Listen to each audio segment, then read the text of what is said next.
Hi, my name's Stefan. Today I'm going to be speaking on how to make an organized table for the fourth grade. Now, let's say we are given a set of test scores.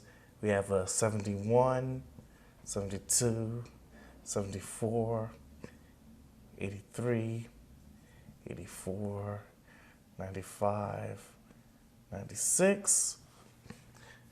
Now, a good way to organize this is using a stem and leaf plot. So basically what we're going to do is we're going to put the numbers in the 10th place over here on the left side. So we have our 90, 80, 70.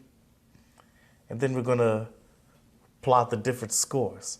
We have a 71, 72, the 74, we have our 83 and our 84. Then we have our 95 and our 96.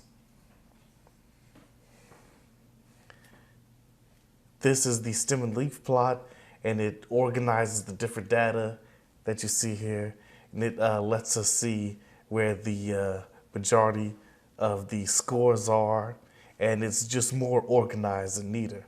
And that's how you would organize data using a stem and leaf plot.